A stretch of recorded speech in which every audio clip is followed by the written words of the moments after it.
مسلم شریف میں کوئی حدیث ضعیف بھی ہے؟ نہیں جی، بخاری اور مسلم کی جتنی متصل الاسناد مرفوع روایتیں ہیں وہ بالکل صحیح ہیں. البتہ بخاری مسلم میں چند ایک جو اقوال ہیں جو بغیر سند کے آئے ہوئے ہیں ان میں ضعیف بھی ہیں صحیح بھی ہیں. ان سے آپ کو ٹینشن لینے کی ضرورت نہیں ہے، ان کے اوپر کسی کے اوپر نمبرنگ نہیں ہوئی ہوتی. جس حدیث کا ہم نمبر ڈسپلے کر دیتے ہیں نا وہ حدیث متصل ہی ہوتی ہے. جو اس طرح کے اقوال ہوتے ہیں وہ چیپٹرز کی ہیڈنگ میں لکھے ہوئے ہوتے ہیں، اس کے اوپر کسی حدیث کا نمبر نہیں آ رہا ہوتا، اور وہ بھی سارے اقوال ضعیف نہیں ہوتے. بخاری میں اس کی سند موجود نہیں، بعض کا دوسری کتابوں میں موجود ہوتی ہے، جہاں نہیں ہوتی وہ پتہ چلتا ہے. لہذا ان چیزوں کی آپ کو ویسے ہی کوئی پریشانی ہونی نہیں چاہیے، کیونکہ وہ تو کبھی یہاں ڈسکس ہو بھی نہیں رہی ہوتی. ہاں میں کبھی علمی لیول پہ کوئی چیز ڈسکس کر دوں ایک الگ بات ہے. مثلا صحیح بخاری میں امام بخاری تعلیقاً، اسے کہا جاتا ہے تعلیقاً، بغیر سند کے چیپٹر کی ہیڈنگ میں ایک روایت لے کے آئے ہیں کہ میں اپنے بندے کے ساتھ ہوتا ہوں جب وہ میرا ذکر کرتا ہے اور اس کے ہونٹ میرے ذکر کی وجہ سے ہلتے ہیں. سبحان اللہ وبحمدہ عدد خلقہ ورضا نفسہ وزنۃ عرشہ ومداد کلماتہ. امام بخاری نے اس حدیث کی سند بیان نہیں کی، چیپٹر کی ہیڈنگ میں لکھا ہے. بخاری میں آپ کو یہ حدیث کسی نمبر پہ نظر نہیں آئے گی، نمبر آپ جو مرضی ڈالیں. ہاں جس حدیث کے ٹاپ پہ یہ ہیڈنگ ہوگی نا، اس حدیث کا جب آپ نمبر ڈالیں گے نا اور اس نمبر سے اوپر ٹریول کریں گے تو آپ کو یہ چیپٹر کی ہیڈنگ میں نظر آئے گی. اور وہ بھی اب اسلام 360 میں تو وہ چیپٹر کی ہیڈنگز ہی انہوں نے ختم کر دی تھی، وہ میں نے ڈلوائی ہیں دوبارہ سے کہ یار یہ تم لوگوں کو کس نے رائٹ دیا ہے کہ امام بخاری نے چیپٹر کی ہیڈنگ جو لکھی ہیں تم نے اپنی طرف سے اس کو کیوں نکال دیا ہے؟ بھائی وہ بخاری شریف کا حصہ تو ہے نا، سند ہے یا نہیں ہے؟ ایز اے نالج تو ہے نا. اس پہ امام بخاری نے باقاعدہ ریزلٹس نکالے ہوئے ہیں حدیث کی کتابوں سے، چیپٹرز کی ہیڈنگ بنا کے. جہاں امام بخاری کو اپنی شرط کے مطابق حدیثیں صحیح نہیں ملی ہیں اور وہ فی نفسی حدیثیں صحیح تھیں، ان کو انہوں نے چیپٹرز کی ہیڈنگ میں ڈال دیا ہے. جہاں تابعین تبع تابعین کے اقوال تھے وہ چیپٹر کی ہیڈنگ میں ڈال دی ہیں تاکہ یہ پتہ چل جائے کہ ان چیزوں سے رزلٹ کیا نکلتا ہے.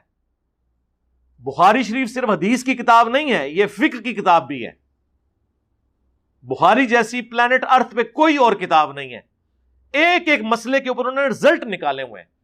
ایک حدیث سے اگر 10 رزلٹ نکلتے تھے تو 10 چیپٹرز میں وہ حدیث کو ریپیٹ کیا امام بخاری نے، اور 10 کی 10 جگہ ڈیفرنٹ رزلٹ نکالے ہیں انہوں نے. کہتے ہیں نہیں امام بخاری جو ہے وہ محدث تو تھے، فقیہ نہیں تھے. امام بخاری جیسا کوئی فقیہ بھی نہیں ہے. یہ وہ فقیہ ہے جس نے نہ امام حنیفہ کو چھوڑا ہے، نہ امام شافعی کو چھوڑا ہے، نہ احمد بن حنبل اپنے استاد کو چھوڑا ہے، نہ شافعی کو چھوڑا ہے. جس کی جو بات صحیح حدیث کے خلاف تھی اس سے اختلاف کیا ہے. نام کسی کا نہیں لکھا، صرف یہ لکھا ہے کہ بعض یوں کہتے ہیں لیکن حدیث یوں کہتی ہے. کمال کام کیا. اب یہ جو حدیث امام بخاری لے کے آئے کوئی نمبر نہیں ہے، لیکن یہ حدیث پوری سند کے ساتھ آپ کو ابن ماجہ میں مل جائے گی. اس لیے ہم نے اپنے بلو اور گرین کارڈ کے ٹاپ کے اوپر یہ حدیث بھی ڈالی ہوئی ہے. وہاں نمبر میں نے ابن ماجہ کا دیا ہے، سنن ابن ماجہ 3792 لکھا ہوا ہے. حالانکہ یہ بخاری میں ہے لیکن میں نے بخاری کا نمبر نہیں لکھا. کیوں؟ بخاری میں اس کی سند نہیں تھی، اور نمبر میں لکھتا تو آپ ڈالتے وہ نکلنی بھی نہیں تھی، وہ چیپٹر کی ہیڈنگ تھی. سمجھ آئیے آپ کو بات کی. اسی طریقے سے صحیح بخاری میں ایک چیپٹر کی ہیڈنگ میں امام بخاری ایک فتویٰ لے کے آئے ہیں کہ سیدنا عمر نے جب اپنے دور میں ایک پاگل شخص کے اوپر حد جاری کر دی تو مولا علی نے انہیں روکا اور کہا کہ اے امیر المومنین، کیا آپ کو معلوم نہیں کہ 3 لوگوں سے اللہ کی حد اٹھ جاتی ہے؟ ایک پاگل مجنون شخص جب تک کہ ہوش میں نہ آ جائے، دوسرا سویا ہوا شخص جب تک کہ جاگ نہ جائے، تیسرا نابالغ جب تک کہ بالغ نہ ہو جائے. تو سیدنا عمر نے وہ حد اٹھا لی اس پاگل شخص سے. حضرت علی کی ذہانت آپ کو پتہ ہے، اسی لیے چیف جسٹس بھی تھے حضرت عمر کے دور میں، اور حضرت عمر کہتے تھے کہ علی نہ ہوتا تو عمر ہلاک ہو جاتا. ہر چیز وہ مشورے سے لے کے چلتے تھے. اچھا، امام بخاری نے اس واقعے کی طرف اشارہ کیا ہے اور مولا علی کا یہ قول لکھ دیا چیپٹر کی ہیڈنگ میں لیکن آپ بخاری میں اس کا نمبر ڈالیں یہ آپ کو نہیں کھلے گا، کیونکہ یہ کسی حدیث کے انڈر نہیں ہے، اس کے ٹاپ کی ہیڈنگ ہے۔ اس کی پوری سند مولا علی نے خود نبی علیہ السلام سے روایت کی ہے سنن ابن ماجہ میں، تو اس کی سند ابن ماجہ میں۔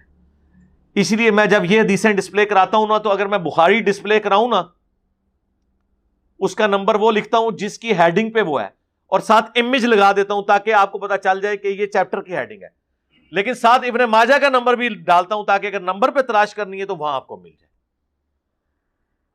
اتنی احتیاط سے ہم لوگ کام کر رہے ہوتے ہیں۔ وہ ایک مولانا کہتا ہے کہ جی انجینئر صاحب تو فارغ ہیں، بیٹھ بیٹھ کے کلپ بنا کے مارکیٹ میں پھینکتے رہتے ہیں۔